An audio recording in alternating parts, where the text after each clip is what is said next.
Hello, everyone, and happy Valentine's Day. Now, this post is about the most important kind of love, which is often the hardest love, and that's loving yourself. So, today I want to focus on how to love yourself this Valentine's Day. Women are often very good at loving everyone around them and pouring our love into everyone around them, and then when it comes to us, we often feel really bad about ourselves. So, I want to go over a few things and also tell you how you can use AI to help you boost your self esteem and your self love. So, self love is based upon two things: our self concept, and that's the set of beliefs we hold to be true about ourselves. Our self esteem is how much we like and approve of our self concept, so these beliefs we hold about ourselves.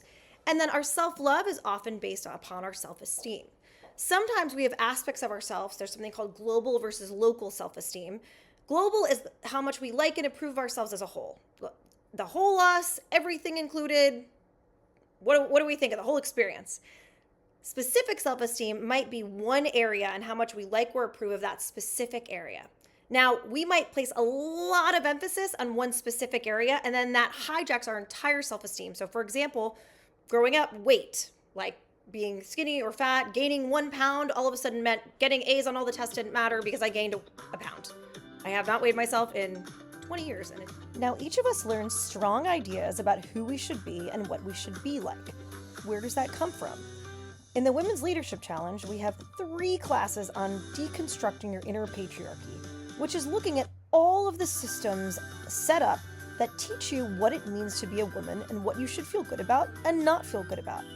That can be our society, the culture we grew up in, our parents or primary caregivers, religion, class, the media, the romantic partners we've been with, the industry in which we work, and all the isms: racism, ageism, classism, xenophobia, prejudice, sexism, etc. We unravel that together in real time in the classes Deconstructing Your Inner Patriarchy to understand how have these given us beliefs about what it means to be a woman, what serves us and what no longer serves us, and how do we free ourselves from these often suffocating confines or sexist tropes about womanhood that no longer serve us and are actually holding us down and keeping our self-esteem low versus letting us be our full selves. There's also something that I see a lot with women coming into the Women's Leadership Challenge, which is called self-concept dislocation.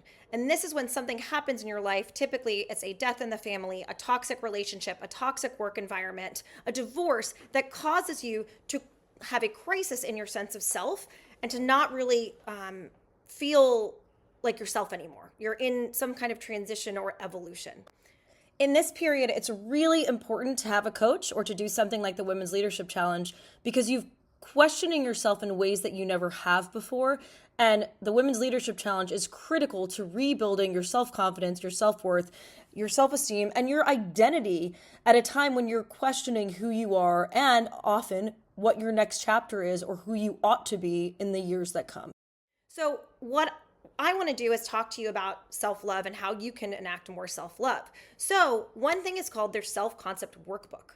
This is when somebody gives you a compliment. Write that compliment down, put it in a folder in your email, your computer, a book, somewhere. Write down who said it, what they said, the date, and what the context was of that situation.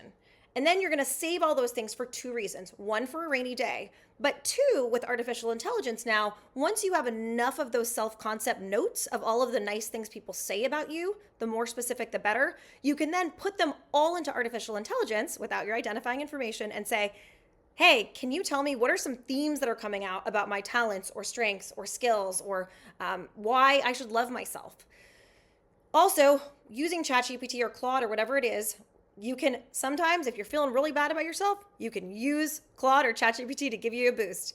Take your resume without your identifying information, put it into Claude, personality test, and I have the leadership personality wheel. You can take my leadership personality wheel test. You can upload the information from there, stick it all into ChatGPT or Claude and say, can you tell me why I'm great? Or I'm having a really bad day. Can you give me something that will boost my spirits today? Or tell me why I should feel good about myself. Claude and ChatGPT do a really good job of talking you up and being your cheerleader when you need it.